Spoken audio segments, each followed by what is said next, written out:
Hello, and welcome to Creepycore and Folklore, the show about creatures, encounters, old tales, and myths. I'm your host, Iona Wayland, a dark fantasy author, mental health professional, and overall curious person.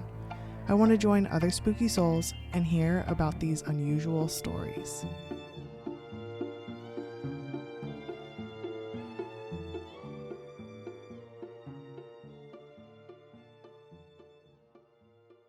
Hello, spooky soul, and welcome to a very special episode, episode 29. Now, I know that we are right now celebrating the 30th episode a little early. In case you don't know, I like to do a long form, super deep dive into a particular topic every 10th episode. And so far, this is going to be the third in the row. I guess you could count the very first episode, Spider God, since that was pretty eclectic and like a deep dive there with different spider folklore. But today's episode is going to be about werewolves. I hope you're excited because I'm excited. I know it's cheesy and basic. Join me in my basic bitchdom. I think it's going to be a lot of fun. And the reason I'm celebrating it just one scooch of an episode early is because episode 30 will be released very close to Valentine's Day. So I wanted to do all things Valentine's Day lore on that particular date. So the first episode was about spiders. The 10th episode was about vampires. The 20th episode was about biblically accurate angels. And now this one, the 30th, technically the 29th, but you get the gist, will be about werewolves. I have briefly talked about this before, but werewolves, centaurs, and Nessie specifically were my three favorite creatures as a kid. And I pretended to be each of these creatures on the playground much longer than is typically social, emotionally acceptable. But whatever. So this is Creepycore and Folklore. You're a spooky soul too. You won't make fun of me, so it's going to be fine. But that's why I'm just like extra excited to dive more into this. Every year for Halloween, I wanted to be a werewolf, but there were certain people in my life that were telling me that's, quote, not for girls. And so the closest I got to any of these like creepy cryptids that I was talking about before was that I was able to be a traveling violinist behind my little brother who was dressed up as a vampire. Every time he'd like knock on the door, the person would open it and I'd go like da-na-na, da-na-na-na on the violin. But my sister and brother were really into vampires. I was always into werewolves. And then because there's so much overlap between them, I think that's why they're often brought up in like pop culture even today. They're compared, contrasted, like there's all sorts of things to talk about with both of them, which we're about to do. So let's dive into it. The earliest surviving example of a werewolf where a person transformed into a beast of some sort that is somewhat dog-like is from 2100 BC. It's the Epic of Gilgamesh. The more canine, specifically appearance, though, can be found in, quote, ethnographic, poetic, and philosophical texts, end quote, from ancient Greece and Rome. In 425 BC, a Greek historian, Herodotus, discussed Nuri, and this is the nomadic tribe of magical men who changed into wolf shapes several days out of the year. They were from Scythia, now parts of Russia, but what actually happened was it was most likely an indigenous group of the Nuri, and they used wolf hides for warmth during the harsh winter climates, especially in what is now considered parts of Russia, like very, very harsh, cold climates. And it also, what I didn't realize, and we'll talk a little bit about more in this episode, is how there's this like conflation between xenophobia and calling someone like less than human, subhuman, or beast like. So that part is really sad that this was most likely a means of staying warm or a tribal type of connection here, and it was misunderstood, or maybe there was like even propaganda against the Nuri where there would be like, oh, they turn into beasts and they're like several days out of the year, several months out of the year, and they might hurt you. In Arcadia, which is a region in Greece, there was, let's see if I pronounce this correctly, there was a Lycaon Zeus, or a wolf Zeus.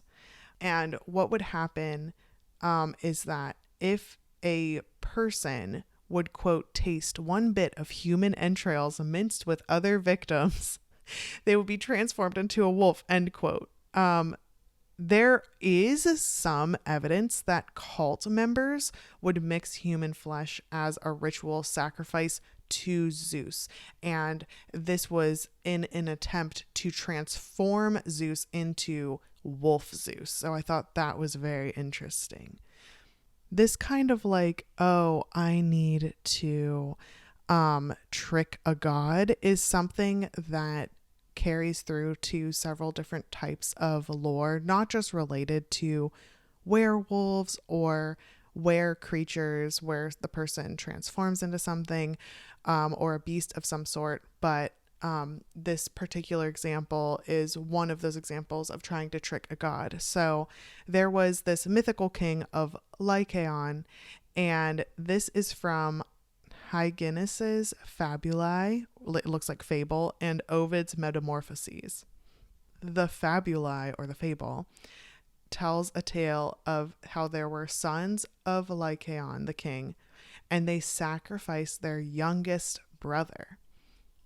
They wanted to serve their youngest brother's corpse as a feast to trick Zeus into eating him, to show that Zeus has weaknesses, or that things can kind of surpass him in his perception of the world. Because Zeus, if you didn't know already, is like the god of gods in Greek mythology. So in order to try and demonstrate that he wasn't an omniscient being and that he didn't know all, they were trying to almost like poison him by forcing a transformation upon him. However, Zeus was able to recognize what was happening, and he was furious and insulted, and he actually slayed the living sons with his almighty lightning bolt. And the punishment was that he transformed the father into a wolf. In Ovid's Metamorphosis or Metamorphoses, it's told a bit differently, this particular tale or fable. It's told a bit differently than Hyginus's Fabulae or Fabulae. Instead, King Lycaon murdered and mutilated Zeus's protected hostage. Now, I'm really not an expert on this.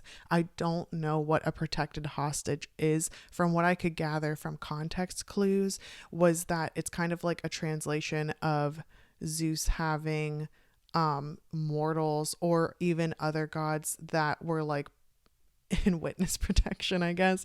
It was kind of like that, but I also could be completely wrong because I wasn't quite able to find what that terminology means.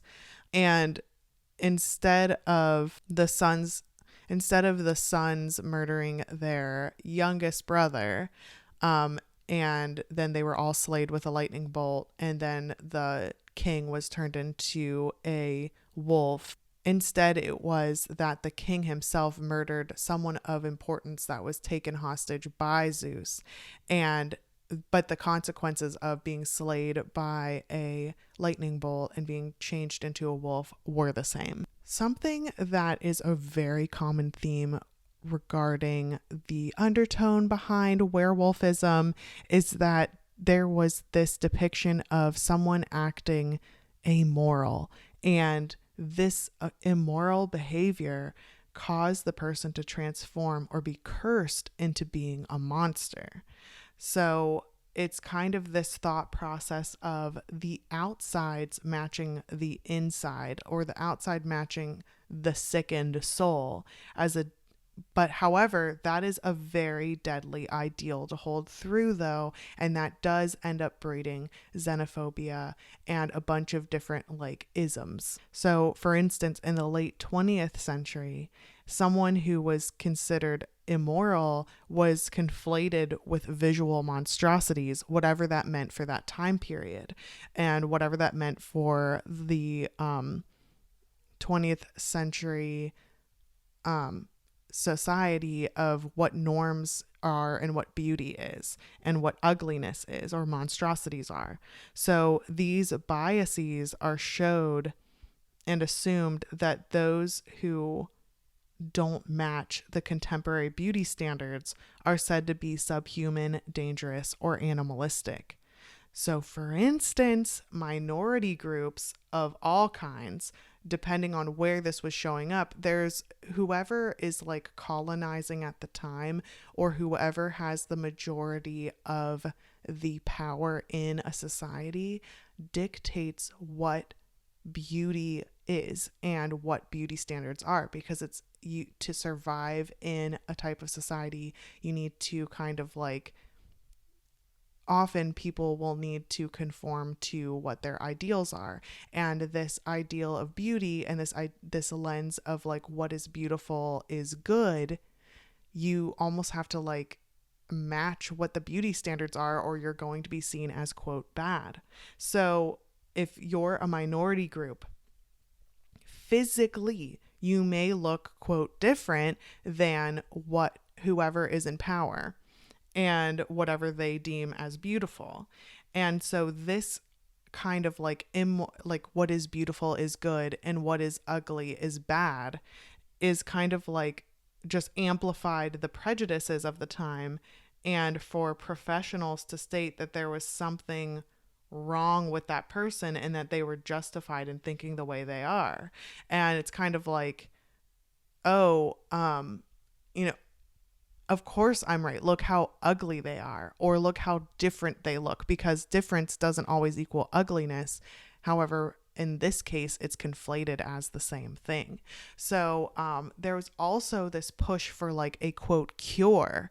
And this is where things get really, really hairy, pun intended, for palate cleansers, because we're about to get really deep here.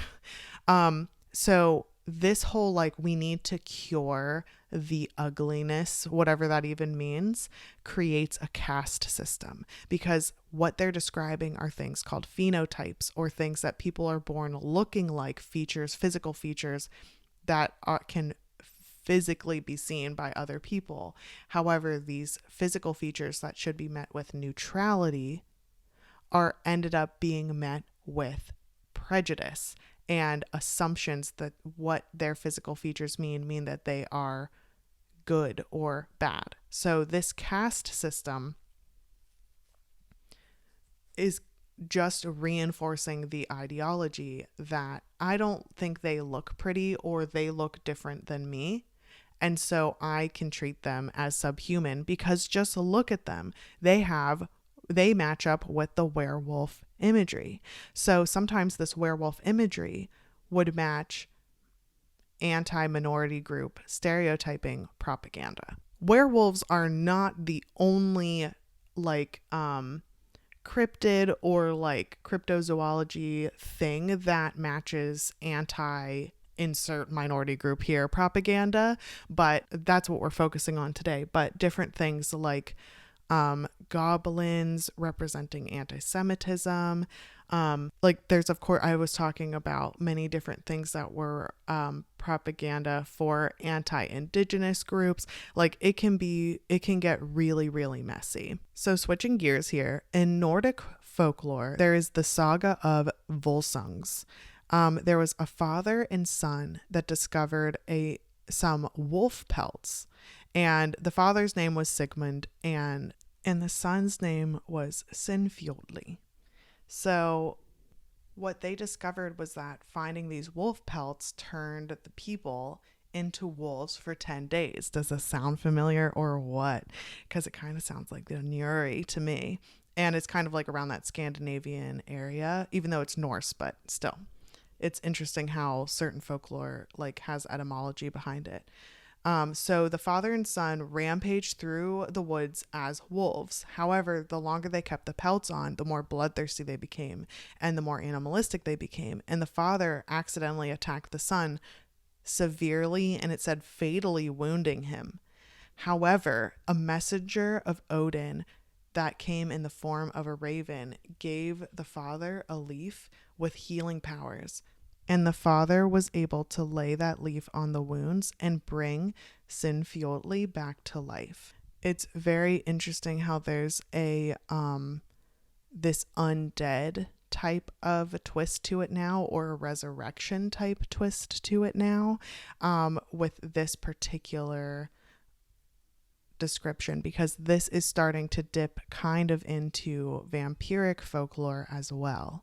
Not the same exactly, but it is interesting how there is so much overlap between the two.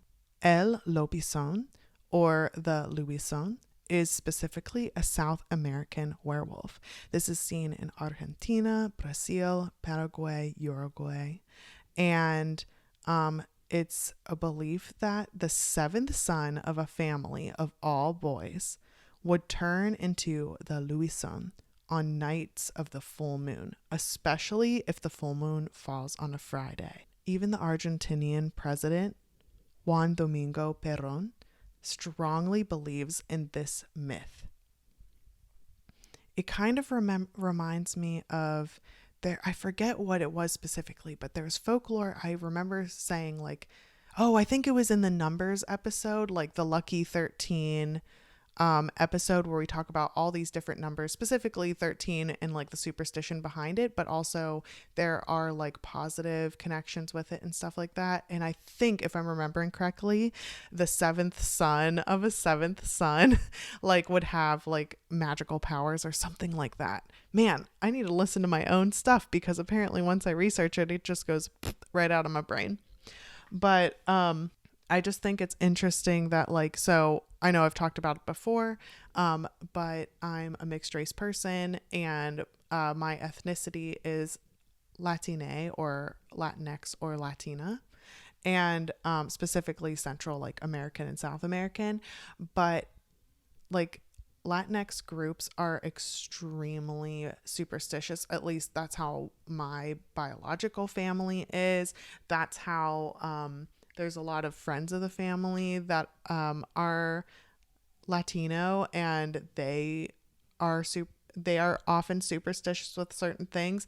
And I think it's interesting that like even like people in power believe in the myth of like the seventh son of all son. Like, so a family has to have 7 boys, and the youngest son of that group will end up turning into like a werewolf on the full moon. Oh, also speaking of numbers, happy Friday the 13th, like really late. I actually had like a fun celebration with family on Friday the 13th, which I think is funny, because I've never had an issue with that, but it fell on January 13th of 2023 this year. So that was kind of fun. This folklore behind the Luison and El Lopison is specifically from the Guarani mythology. These are the indigenous peoples of Paraguay. It is revolving around 7 monsters. So notice the 7 carried over. The 7th monster of those is known as the Luison. It is known for having a horrendous appearance, though not wolf-like. I looked it up and it does not look like a wolf. And in the article it said it does not look like a wolf. It is known as like a beast, but it's also known as the god of death. I also don't know why I said it like I'm about to give an intro to like a metal band or something, where it's like, welcome, god of death. Like, I don't know why I said it like that, but stick with me here. It wasn't until like the current one of El Lobizon is known today. It's when the Europeans colonized South America and El Lobizon myth mixed with the European werewolf legends, and that's where the whole um, you know, man, half wolf thing came into play. Because before that, it wasn't considered wolf like, it was a beast. And it wasn't considered anywhere close to like the seventh son or whatever. It was born a monster and was a monster, or the god of death. So I think that's always tough to learn about colonization, and also recognizing how mythology changes when colonization occurs. This is extremely interesting to me because I'm not sure how this was able to remain a story. So I really want to give this one attention. In Mexico, werewolves are the Nahual, sometimes spelled with an H and sometimes spelled with a G, but it's pronounced the same way. Even though Mexico was colonized by Spain for 300 years, it never mixed with European werewolf legends and still is in its original form even today. So, Nahualism depictions vary depending on the region within Mexico. So, in Mesoamerican indigenous peoples specifically, the Nahual is a guardian spirit that resides in an animal. So an example might be like a deer, a jaguar, eagle, bobcat, mountain lion, etc. And this is like these animals have like a Nahualism within them. Other regions believe that there are powerful men that can transform into an animal and cause harm. And it's interesting because Nahuali means disguise, and it's directly translated from like Nahuali or Nahuaya. I don't know if the double L here makes the Y sound because, you know, Spanish is a colonized language and we're talking about indigenous root words, which that's their, like, that's its original indigenous language. But if it has a Spanish twist to it, it would be Nahuayai. But I think it's Nahuali, and that it means disguise. And I think that's interesting that this is taken from the depiction of a like really strong man, whatever a strong man means or meant at the time, and that can be they can transform into an animal. I think that's very interesting. In North America, the werewolf phenomena is still very popular today. It became like popular in the 80s, the 1980s specifically, but it's still really popular today. I don't know if it's because it's kind of newer, depending on like, you can compare it to like oral traditions and oral folklore that was passed down prehistorically. And so I think that's like really cool. But what I think is funny is that like when it comes to like American culture or North American culture, like the big boom of the werewolf was in the 1980s and today. And I'm one of those people who is a big fan even today. In Ireland during the 12th century, there is Irish folklore related to werewolves, and there's a really unique story. I'm going to read the story from this really well written article called Werewolf Legends from Around the World by Tanvir. The story goes that a priest accompanied by a boy was traveling from Ulster to Meath. One night in the woods, a wolf approached the priest. As it came nearer, it began speaking of God. The priest became terrified and couldn't believe what he was seeing and hearing. The trembling priest asked the wolf what kind of creature was he that had the shape of a wolf but the words of a man. The wolf told the priest there was only one other creature like him, and it was his wife. They were the native people of Ossory, cursed by a saint named Natalis for some ancient sin. Okay, so Saint Natalis cursed this Ossory couple. The curse compelled two Ossory people, a man and a woman, to take the wolf form and remain in that form every 7 years. After that period, 2 new people would take their place, and the prior 2 would return to their human form. The wolf told the priest that his wife was very sick and dying. He was there to seek the priest's help in his wife's absolution. After all, they were just ordinary human beings under the wolf's skin. Baffled and still terrified, the priest reluctantly followed the wolf. When they came near the ailing wolf, it thanked the priest for agreeing to administer the viaticum. I think it's so interesting. Like, oh, I know the thing that will help you, that kind of thing. But sensing hesitation in the priest and to assure him he wouldn't commit blasphemy by giving the dying wolf viaticum, the male wolf peeled the skin of his ailing companion from the head down to the belly with its claw. Seeing a weak old woman underneath the hanging wolfskin, the priest gave her the viaticum. Upon concluding the viaticum, the male wolf rolled and wolfskin back over his wife's body.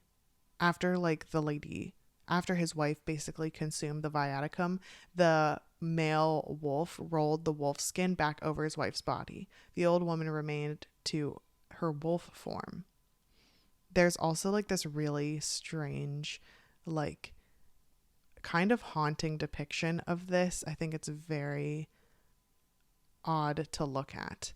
And then in this particular article, it talks about how this story is unique because it was recorded as an instance rather than a mere myth.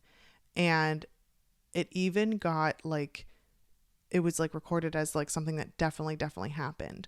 And it became indexed in Topographia Hibernica. And it's like a treatise on Irish geography and folklore. And it was specifically Gerard de Barry, Gerard of Wales, wrote the treaty toward the end of the 12th century, around 1188. So how cool is that? That was considered something that absolutely happened.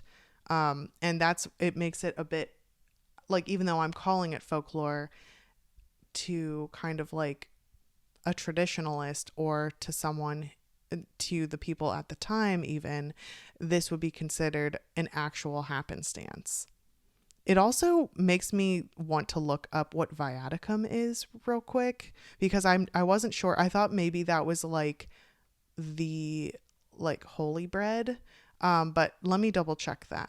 Oh, okay. So it is the Eucharist, meaning the body of Christ. It's this unleavened bread that the priest will pray over to be the body of Christ, so that people can have Christ within them. But the viaticum in particular is the Eucharist that's given to a person near or in danger of death, so often given on somebody's deathbed.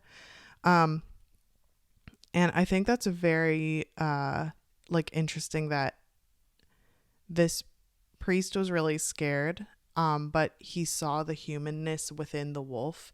He had to kind of be proven correct by that, but he was still willing to give someone the Eucharist. That's kind of unusual if the person hasn't had their first communion.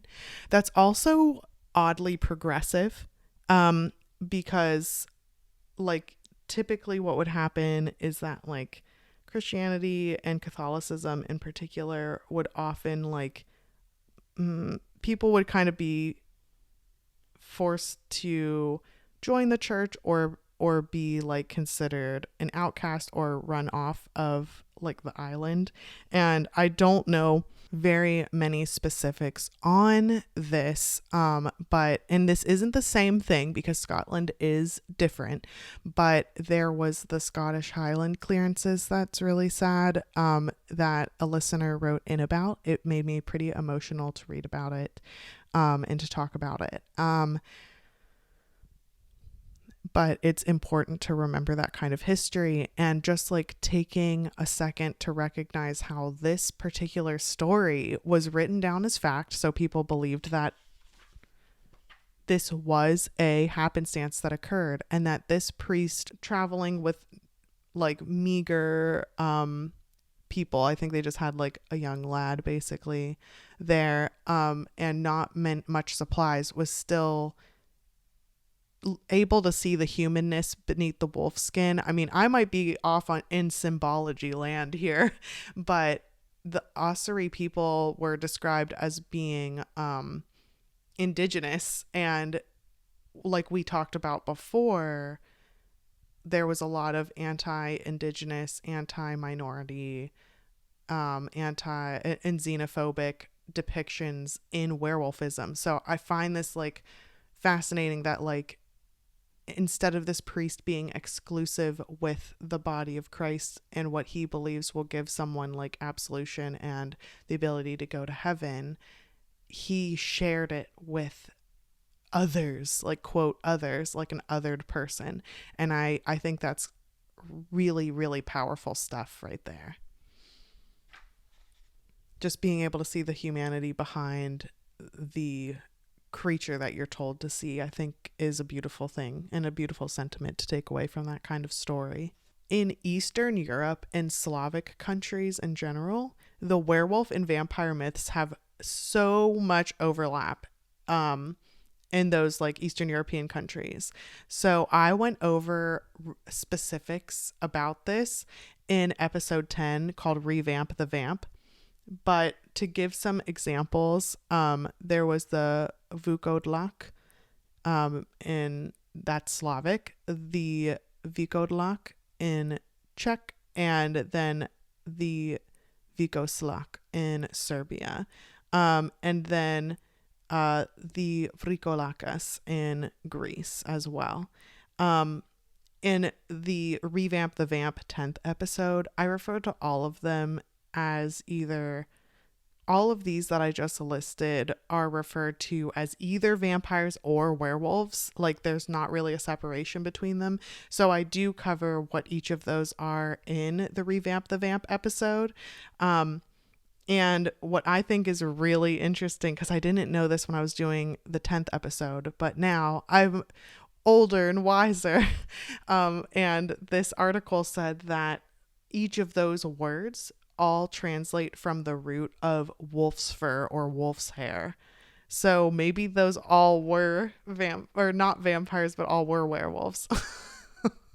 But it's really neat to see that there's so much overlap that it was just up to interpretation and like the movement of legends as people migrated, that it changed into being something more separated.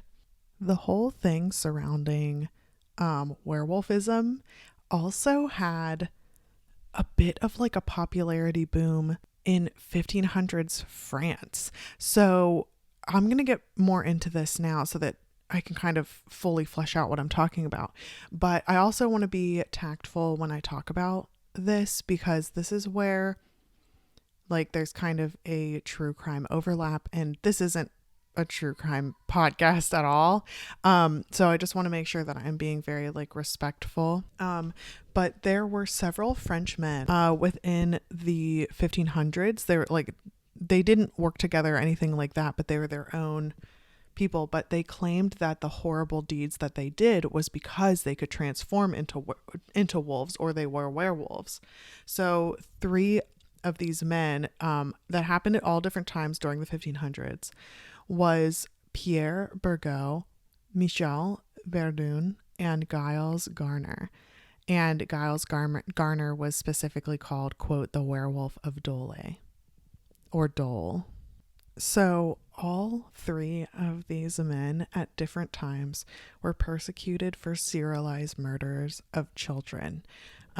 Each one said that they had like this cream that they used to transform into a wolf, and they couldn't help killing those children. Each man was found guilty, and they got the death penalty. And at the time of the 1500s, the death penalty, specifically for something related to or anything like occult, was met with burning at the stake. And so these 3 men, these 3 serial killers, were killed that way. Unfortunately, it is common for predatory people to do kind of like this cognitive dissonance thing, where they don't like to think that they did this for no reason or for their own motivations. They like to skip over the blame and also win favor or avoid repercussions from society. And so, unfortunately, like, even though avoiding getting in trouble is just like naturally a human thing, unfortunately, these were murderers and they blamed their misdoings and their really heinous acts on werewolfism. So that was something that I hadn't heard about. Another really scary thing that happened where this person was victimized was in the 1400s in Bedburg, Germany. There was a man named Peter Stubb, and he was, by historians seen as most likely a victim of like the wild goose chase and mass fear regarding werewolves. But he was this really wealthy farmer who did really well for himself. He was a very like rags to riches story kind of guy. And his life was he was doing well for himself later. But later he was charged with a murder and tortured. And many believe that he was forced into a false confession of being a werewolf and having a shape-shifting belt. It was interesting too because some of the articles that I found said that the reason they thought, and this goes back to the whole like, oh, I have a prejudice against you and I'm going to say it's because of this other reason. I'm going to say it's because you look, quote, different, whatever that means, to the lens that that person is looking through. There was an account on, I think, 2 of the articles that said that Peter Stubb had like a hand that was missing or a hand that was like disabled, and or maybe it wasn't fully formed. And what happened was like there was a wolf attack on somebody or a wolf killing, and hunters tried to kill the wolf and they hurt its paw, and so that was like the leap that they made, that there was this man who had like, whenever he transformed back into his human form, that's why his hand was hurt. I personally believe that this was a false confession situation because of torture methods being used, which is like time and time again proven to not be true confessions. People cannot confess under duress. It's just not possible. They end up, it's not, it can't be held like to the same regard at all as someone who comes forward because they feel guilty or they've exhausted all their options. They're like, okay, I'm caught, I did the thing. I also think that having someone have that rags to riches story, it's automatically going to make people be jealous because they're like, oh, why'd that happen to him and not to me? I deserve it just as much as he does.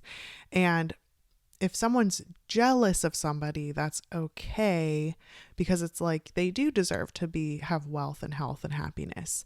But envy is a whole thing together where they're like, you don't deserve it, I do, and you can't have it if I can't. That's envy. And so I think there was a lot of envious villagers or townsfolk.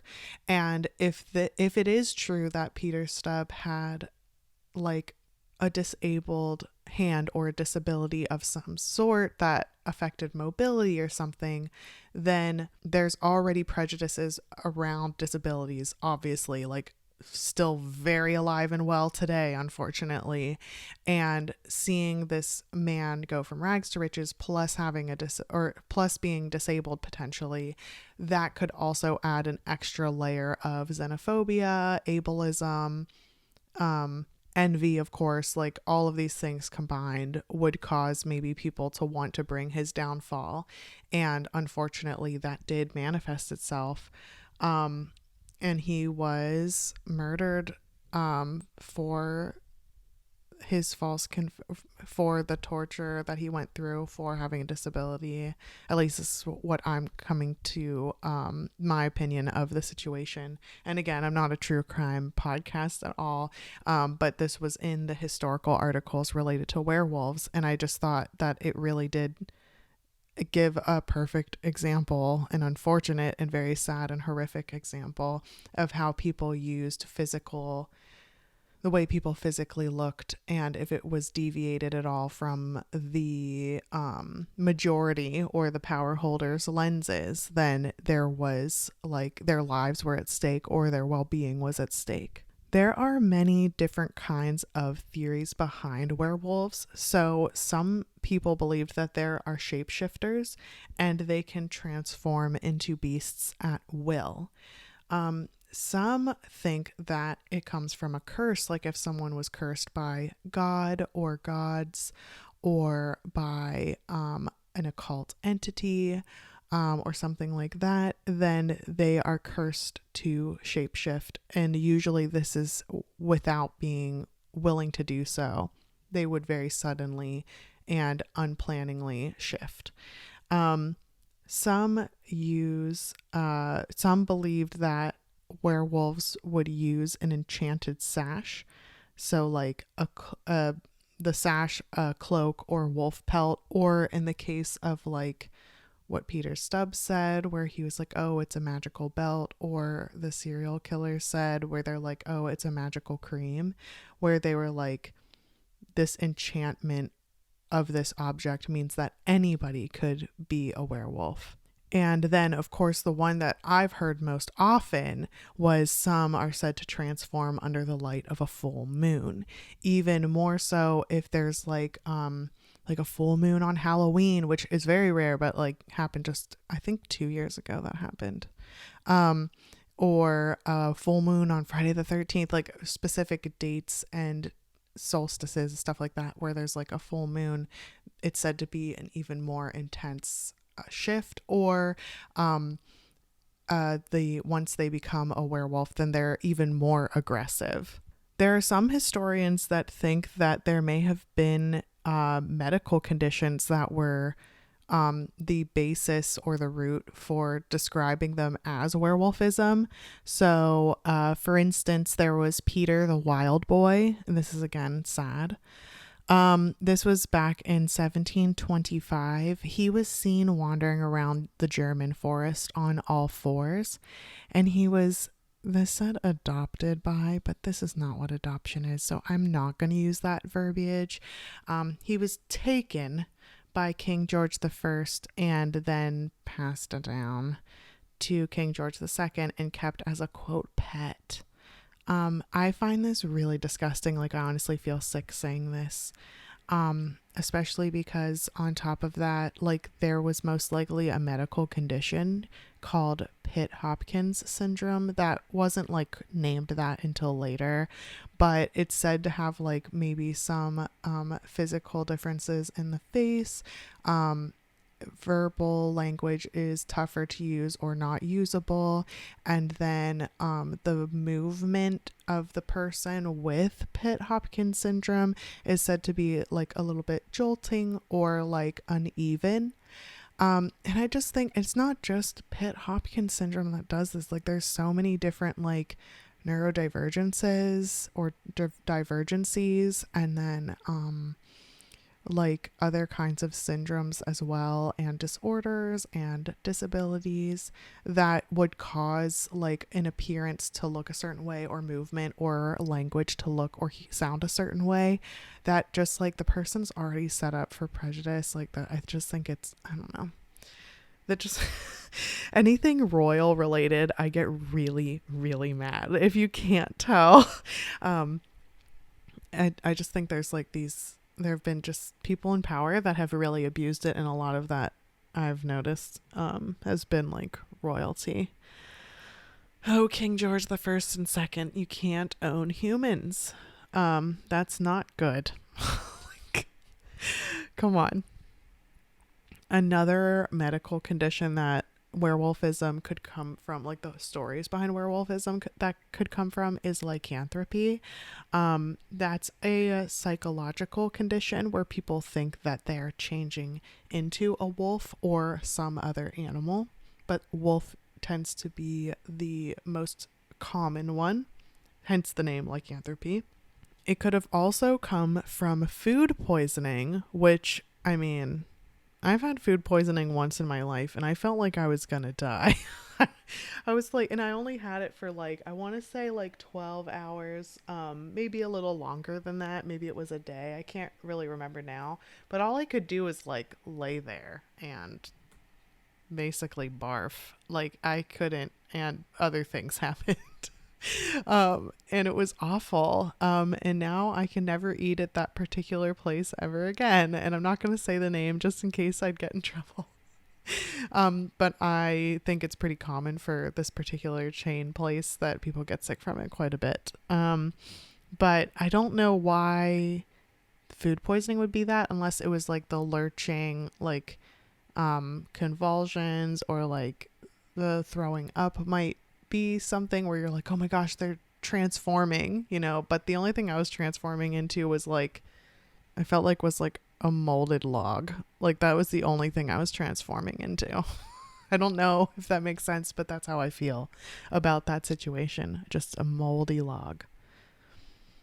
There's also something called hypertrichosis. This is the genetic disorder. I have heard of this, and I have seen people with this disorder, specifically on like documentaries and stuff, not in person necessarily, but it's a genetic disorder which causes excessive hair growth. This is where, not always, but there would be like the circus freaks, and one of them would be the bearded lady. And that can come from so many things, like having someone with like XX chromosomes growing facial hair. First of all, XX chromosomal people designated female at birth will just grow facial hair. Like that's not an uncommon thing. It's societal of like if someone is quote supposed to have facial hair or not. But that's a whole other rant that I could go down. But this is it, like, so there's like that bearded lady look, or like the wolf man, like it's that kind of thing. And they typically would recruit people with this genetic disorder of the excessive hair growth to join like circuses or kind of like the quote freak show and stuff like that. I think now, if I'm remembering correctly, I didn't see this in the articles, but I remember watching like documentaries that covered different kinds of genetic disorders and stuff, that lots of people will get laser hair surgery if they want to not have as much hair, or they'll embrace the hair and they will find like they will just express themselves naturally and they'll just accept the hair. And I think there's even, if I'm remembering this correctly, I think there's even several models, like makeup models and beauty models, that have genetic disorders that causes them to have a lot of hair. It might not be genetic disorders. It also might be hormonal disorders, things like that, where they have lots of body and facial hair, and they're like really renowned. So I think it's really cool how there's different ways people can express themselves. And just because something's considered like a mutation or a disorder doesn't mean that it has to hinder that person's life. Another one that it could be based off of, this is the one I always heard where werewolfism was based off of. All this other stuff that I'm talking about was news to me, but rabies I heard about. So, you know, you're around your animal, whether it's a dog or a cat or whatever, which are really common on farmland because they're working animals, and they are, you know, patrolling the perimeter of the farm, and then they get rabies and give you rabies. There's no cure for rabies. There's only preventative measures for it. That's why rabies shots are so important, and for your pets and things like that, because once you have it, it's really difficult to survive. The like rabies will cause all sorts of symptoms to happen, like fear of water, piercing headaches, so you're not going to want to be around loud sounds, like the convulsions and like the frothing at the mouth and stuff like that, and then acting kind of like wild animal-ish or feral. And so if a human were to exhibit those symptoms, I could completely understand why someone thinks that they don't know that it's like an illness or that they're afflicted with something. They think that they're turning into a wolf or a creature of some sort, which is really sad. Another one that it could be related to are hallucinations. So if someone is, whether it was like an accidental hallucination or an induced hallucination or a spiritual hallucination.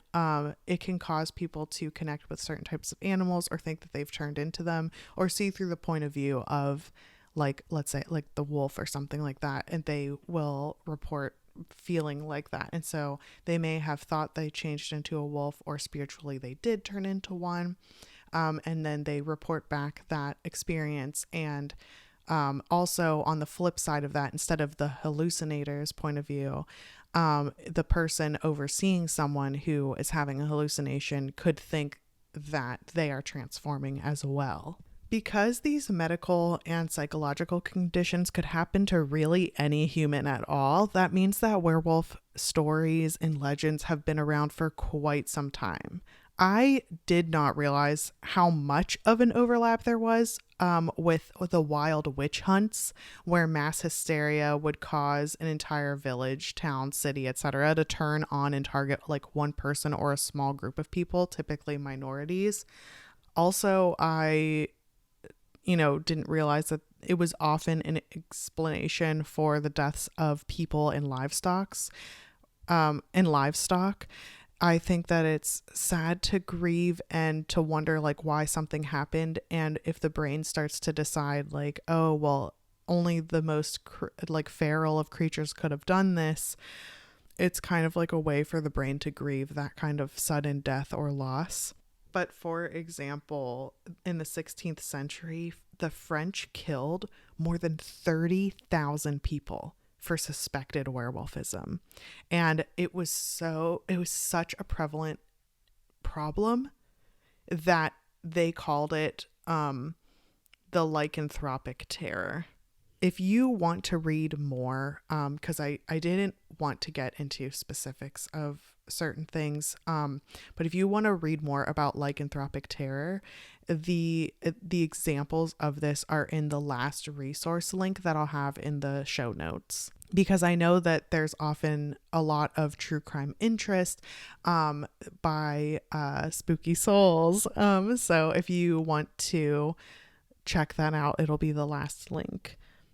And what is really interesting too is that there are even still sightings of werewolves to this day, all across the globe. And it's also like a popular trope to use, this like transformation trope, or assuming someone is like a wolf in sheep's clothing, like, oh, the disguise kind of element to it, or, oh, I'm trying to break out of this stereotyping that is thrust upon me to it. And I think maybe when I was a kiddo, that's why I was drawn to werewolves, is like there was a lot of stuff going on in my life, and I'm a minority person in multiple ways. And I think that like by embracing this like inner wolf is like just kind of a way that I really wanted to express myself and connect with other people, and just like process some of the stuff that was going on in my life personally.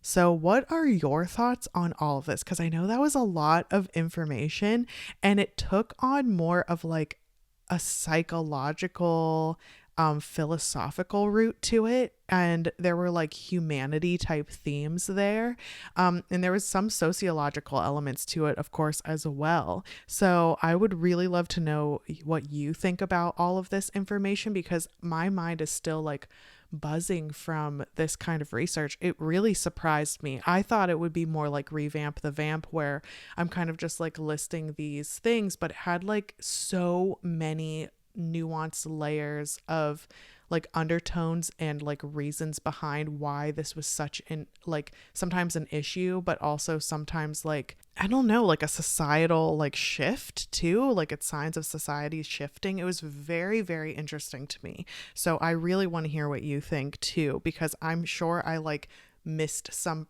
I know I've missed some perspectives or some ways to process all of this information. I'd love to know what you learned, because I know I learned a lot. And if there's anything you want to add, because I feel like I could have gone into even more directions with all this research as well. So anything you want to add, I'd love to hear as well. Thank you for listening to this super special werewolf episode, and I will talk to you next week. Do you want to howl with me? This is what I do on the playground. If you howl with me right now, we can be friends. Since that's definitely something you probably want. I'm kidding. But here goes nothing. Join me if you want.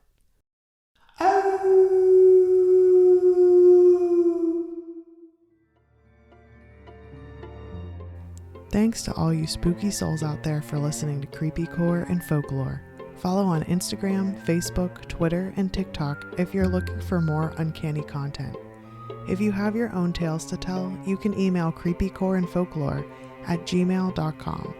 If you liked this, please leave a review wherever you get your podcasts, or tell a friend who might enjoy these stories to spread the word. If you're interested in dark fantasy, check out my Hollowverse series. Ashes is available now in paperback and ebook on Amazon and audiobook on Audible, and the sequel is underway. I'm Iona Wayland, and I'll see you next time.